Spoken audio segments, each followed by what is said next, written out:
Ini merupakan video storytelling di mana waktu itu setelah dari Rwanda, aku dan temanku melanjutkan perjalanan menuju ke negara DR Kongo.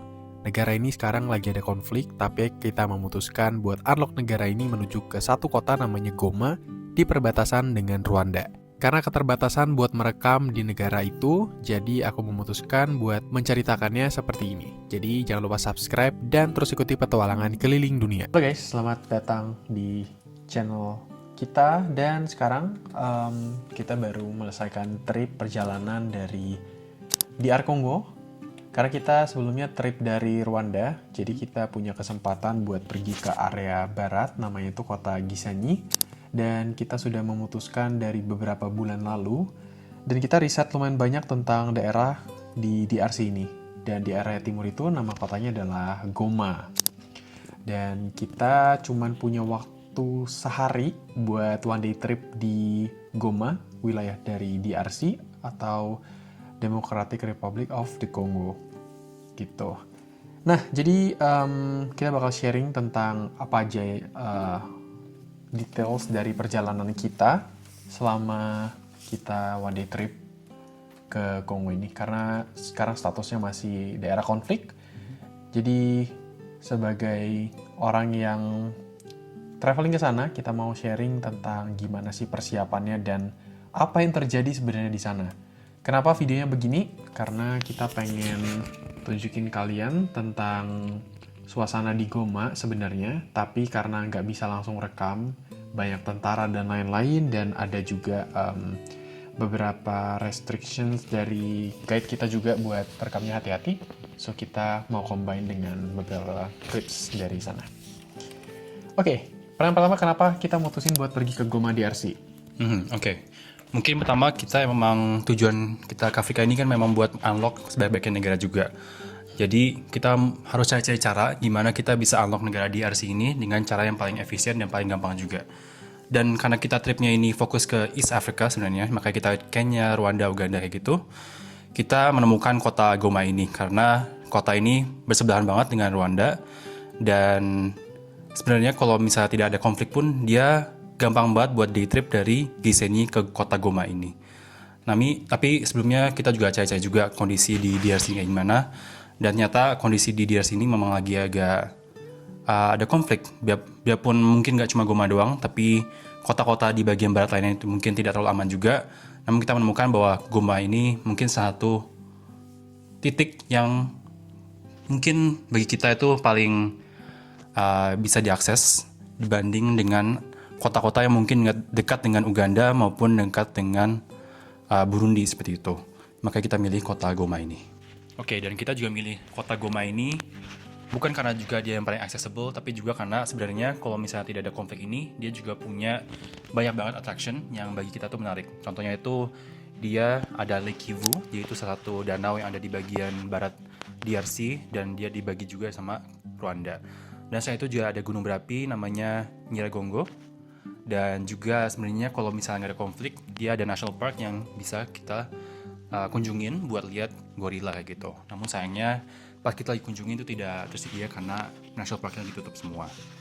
Dan tentunya karena itu kita jadi penasaran tentang Goma ini, dan kita memutuskan buat mengunjungi kota ini pada trip kita kali ini. Seperti itu. Sebenarnya apa yang buat kita penasaran, karena memang kita basically suka unlock negara. Jadi mungkin ini salah satu kesempatan kita buat kita unlock negara. Karena basically waktu 2 bulan lalu kita research, aku sih yang get in touch sama guide-nya. 2 bulan lalu itu katanya masih rawan banget konfliknya. Dan pas kita kunjungin di hari itu, aku dapat konfirmasi dari orang Polandia. Dia baru visit di sana, dan aku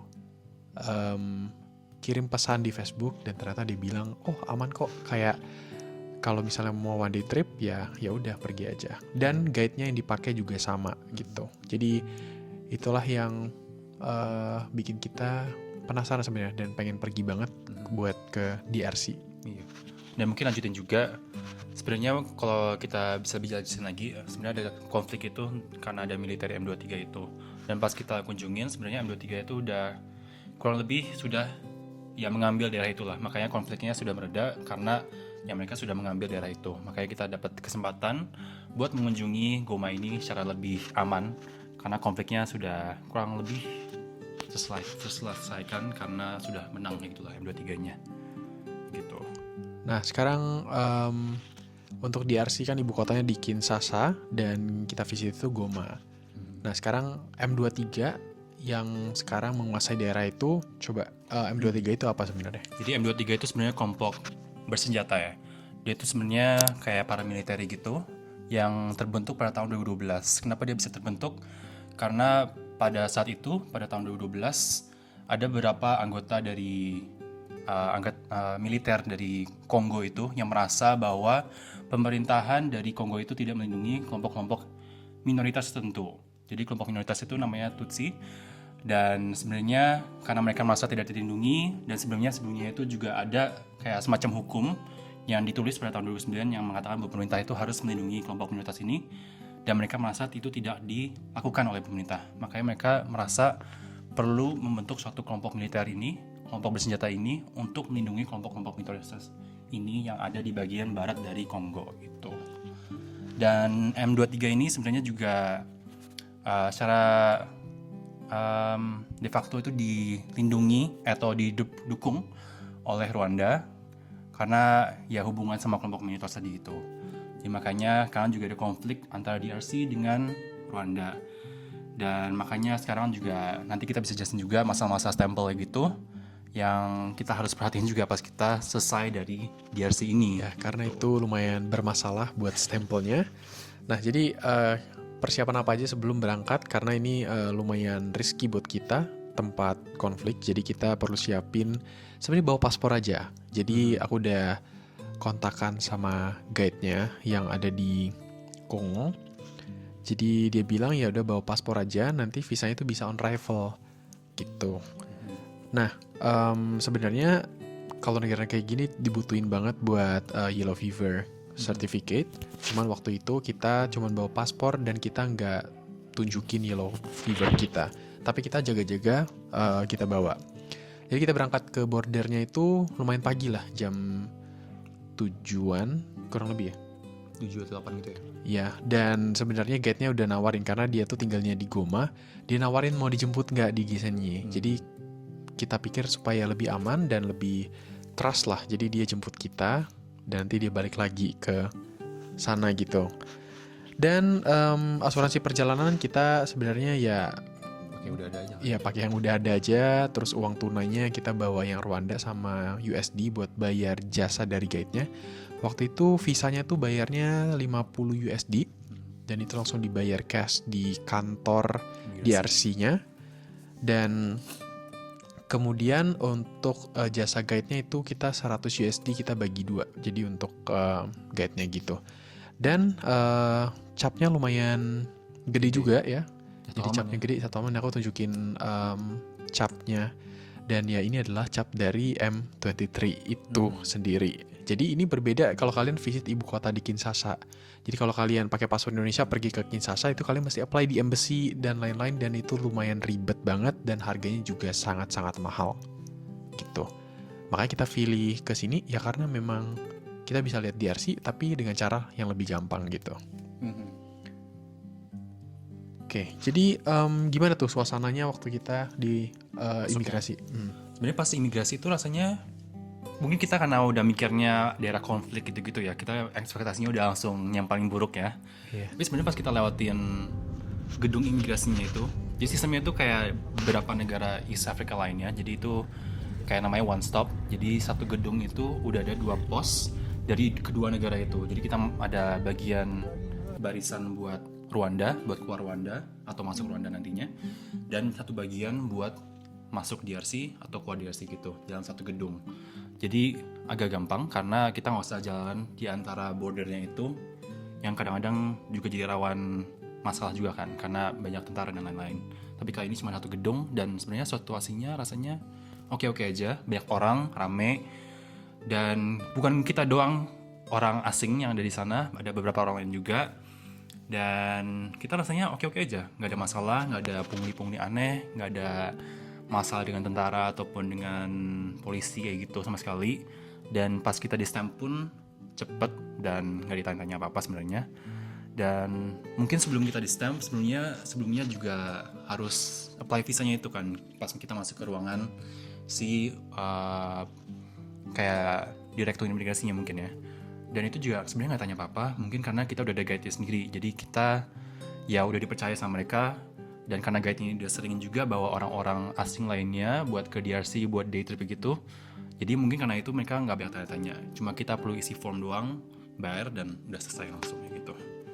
Jadi lumayan cepet, kurang lebih sejam doang, mungkin kurang dari situ.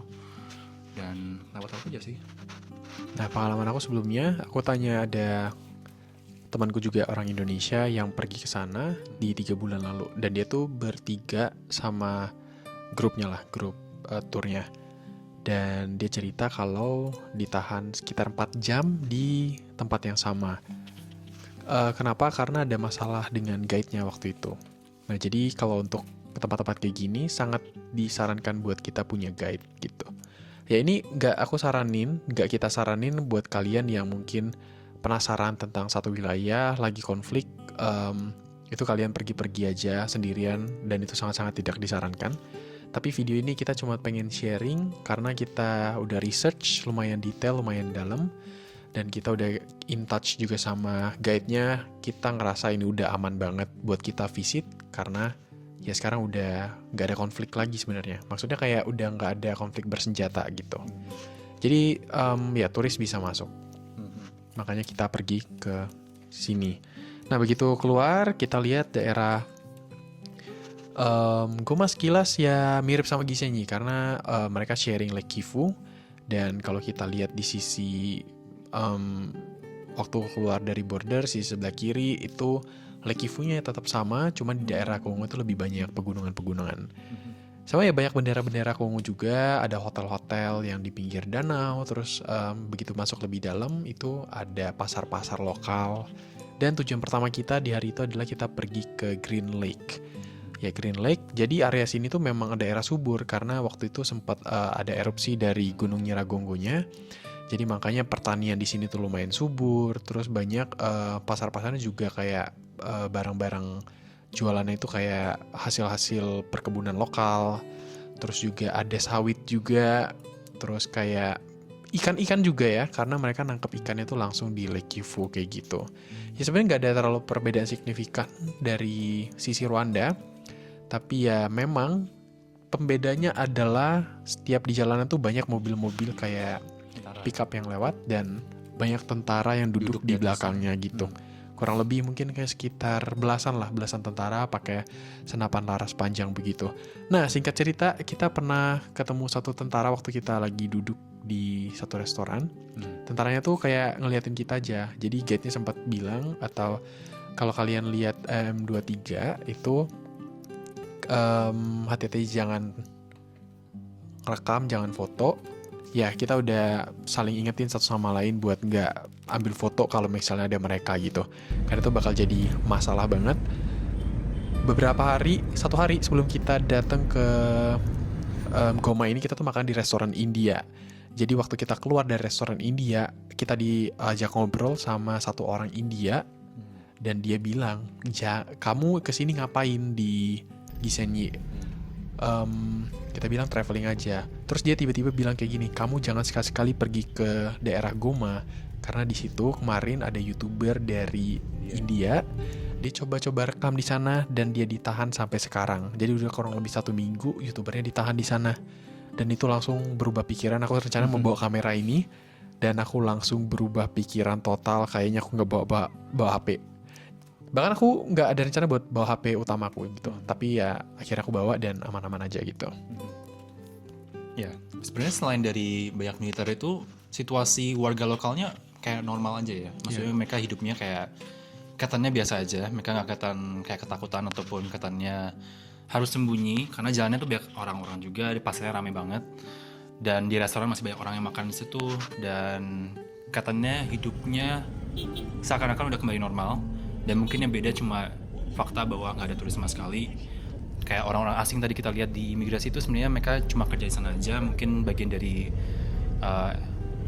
embassy ataupun seperti UN kayak gitu, tapi mereka bukan turis, mungkin kita doang turisnya. Karena seperti yang aku bilang sebelumnya, kalau Goma ini sebenarnya sebelum adanya konflik M23 itu dia salah satu pusat turisme dari DRC Kongo ini, karena ada gorila, ada gunung berapi, ada Lake Kivu dan macam-macam lain juga. Tapi kali ini kita lihat kayak bener-bener dikit banget turisnya, dari kafe, dari tempat-tempat souvenir, kayak mereka katanya agak struggling karena dikit banget turis yang pergi ke sana gitu. Nah, jadi sekarang kita di Green Lake, guys, di bawah sana banyak orang berenang tuh sama yang laundry, ambil air. Jadi ini salah satu sumber kehidupan yang ada di daerah Goma gitu. Bukan cuma di sini, tapi ada di depan lagi sebelah sana.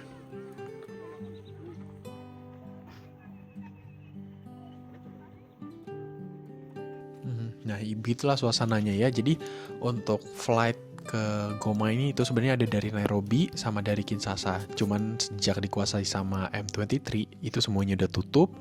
Jadi bahkan kalau kalian punya keluarga di Kinshasa dan sekarang kalian terpisah dengan yang di Goma, itu susah banget buat ketemu. Karena memang dua area ini ya konflik, dan mereka guide-nya juga cerita kayak banyak yang terdampak lah, salah satunya yang paling penting itu keluarga. Karena ya pasti banyak banget keluarga dari Goma terus dari Kinshasa gitu. Dan dari kunjungan kita pergi ke sana banyak hal-hal menarik sih. Contohnya kalau misalnya kita pikirin waktu zaman normal, jadi maksudnya kayak orang-orang bisa traveling ke sini, Goma itu salah satu atraksi yang paling menarik. Karena memang kalau kita bahas kota-kota lain kayak Kinshasa atau kota-kota lain, Lubumbashi misalnya, Goma ini tuh yang paling banyak nature spots. Kayak kalian bisa naik ke Gunung Nyiragongo, naik ke atas, kalian bisa lihat lavanya masih ada di situ. Bahkan Lake Kivu pun bagus banget menurut kita gitu. Dan dibanding Uganda sama Rwanda yang terkenal dengan gorila-gorilanya, si Kongo ini juga salah satu tempat di mana kita bisa lihat gorila. Dan dibanding dua negara lain itu, di sini jauh lebih murah. Karena kalau kalian pernah baca-baca, di Rwanda contohnya, kalau mau lihat gorila, mau tracking gorila, harga entry fee-nya aja itu $1.500. Itu sekitar kurang lebih 35 sampai 40 juta rupiah. Iya. Dan Uganda yang lebih murah masih 800. Ya, 800 sekitar 20 jutaan mungkin hampir ya. Sedangkan kalau di DRC ini, di bagian Goma deket sana itu harganya cuma 400. Ya cuma 400 ya. Ya. Jadi banyak orang yang pergi ke Kongo ini buat lihat gorila juga, tapi sayangnya saat ini masih belum available karena adanya konflik M23 ini. Iya. Jadi kita sekarang ada di viewpoint buat lihat Gunung Nyiragongo. Ini gunung vulkanik ya yang ada di sini. Jadi sebenarnya kalau lagi terbuka, sekarang ditutup karena lagi pada konflik. Kalau lagi dibuka itu kita bisa naik ke atas sana dan bisa lihat kayak kawahnya dan bisa lihat lava gitu. Dan itu terakhir kali erupsi di 2021, 5 tahun yang lalu. Ya. Jadi kita semoga aman apa ya? Ya, kita cuma one day trip di sini. Ya inilah cerita banyak dari kita. Ya, untuk di sana untuk transportasi kan udah include, terus makanan juga kita cobain apa ya waktu itu ya? Makan lokal gitu sih kayak prasmanan buffet, gitu. ya prasmanan. Ya banyak kentang. Nah, aku pesannya gitu. Pork steak waktu itu, terus cobain cabenya. Ternyata setelah aku trip di East Africa, baru kali itu aku cobain pili-pili ya. Mungkin namanya beda ya sana ya. Iya, pokoknya cabai Tanzania namanya. Dan cabai di sini tuh beneran pedes banget. Dan aku setelah makan aku tanya guide-nya, orang di sini tuh nggak bisa makan tanpa ada cabai ini. Jadi keinget sama Indonesia banget. Bener banget. Jadi selalu dikasih kayak piring ada cabai gitu dan jadi kayak colekan gitu lah. Nah, dan itu ya cabai burungnya di sinilah gitu. Ya untuk SIM card kita nggak beli, internet juga kayaknya ada, cuman terbatas. Jadi cuma sehari doang sih ya. Iya. Oke. Sekarang aku pengen ceritain tentang kenapa cap dari M23 yang kita dapetin itu, yang tadi aku udah tunjukin, itu sangat-sangat berbahaya buat paspor. Karena itu kan otoritas dari kelompok rebel. Jadi ada beberapa yang nggak setuju kenapa Burundi sekarang menutup bordernya sama Rwanda, karena ada indikasi bahwa M23 menurut Burundi itu adalah dari Rwanda sendiri. Itulah kenapa di 3 tahun belakangan border antara Rwanda dan Burundi itu ditutup. Tapi dari sisi Burundinya doang. Dari sisi Rwanda dia open-open aja guys gitu. Makanya Burundi tutup bordernya. Jadi kenapa dari Rwanda ke Burundi sebenarnya kita bisa harusnya lebih cepat jalur darat, itu jadinya kita terbang dulu ke Nairobi buat landing di Bujumbura di Burundi. Nah kalau ada cap itu, ada maskapai yang menolak terbang. Jadi kalau terang-terangan, aku udah baca reviewnya, banyak orang ditolak terbang karena kita punya cap M23 itu. Nah, untungnya di paspor kita punya visa yang bisa kita copot. Itulah kenapa kita copot. Aku yang punya tuh visa El Salvador, kalau yang punya lu, ya lu pakai Honduras ya. Jadi kita copot, kita tempelin karena di satu halaman full. Jadi kita perlu visa tempel yang lumayan gede. Jadi kita tempel di paspornya. Dan kemudian ya aman sih, nggak kelihatan banget. Iya. Dan ya kita nggak merekomendasi ini ya guys. Ini mungkin bisa merusak paspor kalian, dan kalau paspor kalian rusak itu ya nggak dipakai lagi. Iya, mesti ganti baru. Jadi kita nggak ada rekomendasi itu. Dan kalau kalian pergi ke sini ya mungkin harus sadar ini aja, dan sedia cara gimana buat mengatasi kemungkinan masalah ini. Mungkin pergi ke Burundi dulu sebelum ke Kongo, ya ataupun cari cara lain yang mungkin tidak selalu disarankan, tapi ya coba cari cara lah biar perjalanannya bisa aman-aman aja kayak gitu. Oke, sekarang kita sampai di tempat di mana ada bendera-bendera. Ini namanya Bedegel. Dan ini ada tulisan Welcome to Goma di DR Congo, Democratic Republic of the Congo. Ini bendera yang atas ini ada bintang, terus ada warna merah, kuning, sama biru gitu. Ya, ini kenang-kenangan kalau aku pernah kesini ke Goma di DR Congo. Sekali seumur hidup banget sih ini pengalamannya.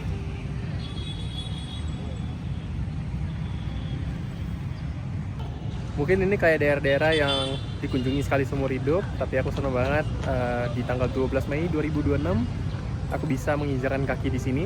Sebuah pengalaman hidup bisa ada di kota ini. Oke, mungkin 2 pertanyaan terakhir, apakah aman buat dikunjungin? Menurutku, for now sih aman aja. Cuman yang sangat tahu kondisi sekarang adalah guide-nya sendiri. Jadi kalau kalian mau tahu tentang guide-nya dan kalian lagi ada kesempatan ke East Africa dan kalian suka unlock negara dan kalian pengen unlock DRC, boleh DM aku aja, nanti aku kasih tahu kontak guide-nya. Ya, menurut lu aman kan? Menurut gue aman, terutama karena ya mungkin karena pastinya kita ada guide, jadi kita merasa lebih aman. Mungkin kalau kita pergi sendiri bakal lebih was-was juga ya. Jadi kita ada guide, jadi kita merasa oke aja, biarpun ada banyak militer, banyak anggota orang-orang bersenjata gitu ya. Tapi kita pernah ya, karena mungkin kita pernah ke negara-negara yang lebih aneh-aneh juga. Somaliland ya. Iya contohnya.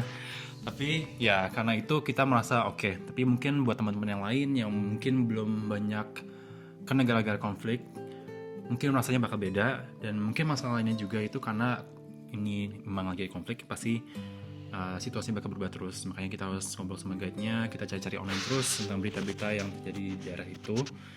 Dan ya selalu keep up to date aja, karena situasinya gak berubah, lagi benar-benar volatile gitu.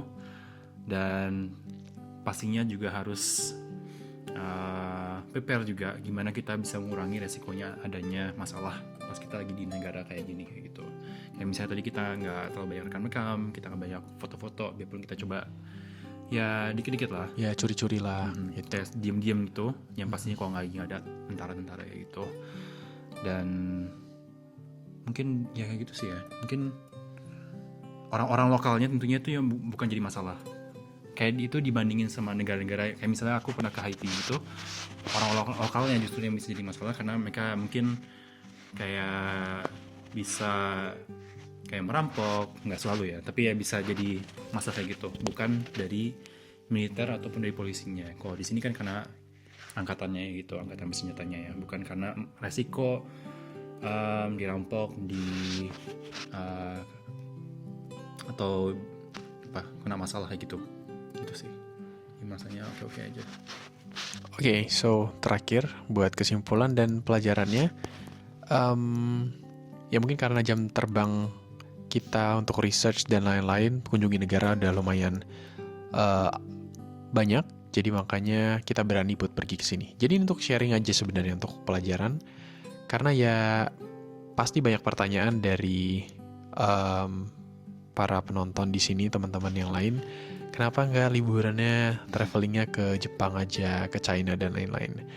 Ya ini balik lagi ke preferensi masing-masing karena kita punya mimpi buat menjelajahi semua negara di dunia. Dan ini juga salah satu negara yang ada di dunia gitu. Dan pada akhirnya kita sadar kalau memang tidak bijak untuk visit sebuah daerah yang lagi konflik. Tapi kalau kita udah research dan udah yakin dan tahu konsekuensi bakal jadi gimana, ya nggak apa-apa gitu loh.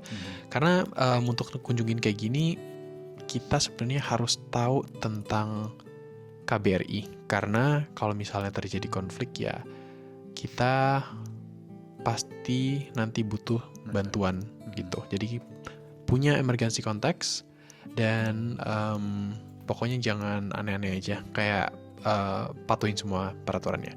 Dan terakhir pelajarannya adalah punya plan A, B, C, dan itu yang selalu kita diskusikan waktu trip ke sini. Contohnya kalau misalnya kita ditolak terbang, nanti kita lanjutin rutenya gimana.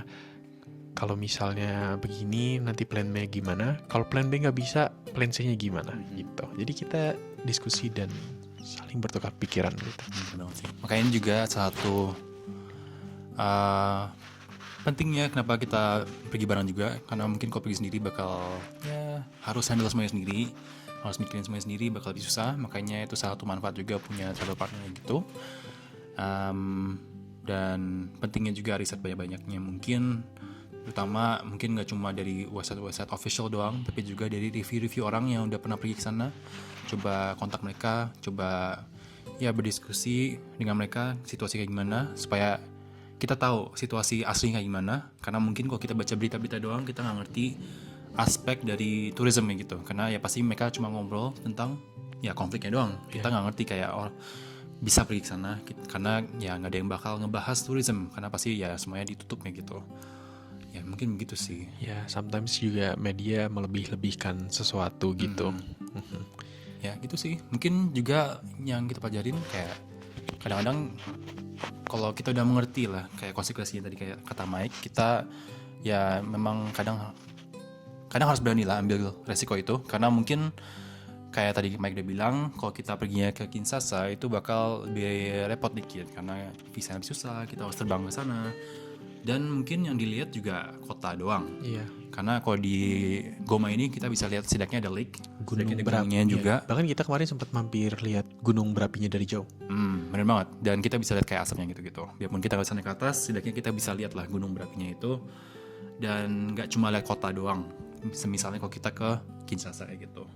Setelah melewati kerepotan-kerepotan lainnya seperti terbang yang pesawatnya mahal banget, visanya mahal banget, dan mungkin di sana juga nggak terlalu aman. Mungkin bukan karena ada tentara ataupun ada M23, tapi karena rame dan ada resiko perampokan dan konflik-konflik dengan warga lokalnya gitu. Seperti itu sih mungkin. Ya begitulah cerita kita dari Democratic Republic of the Congo. Jadi for your information, kalau Kongo itu ada 2 negara. Satu Republic of Congo itu lebih ke barat.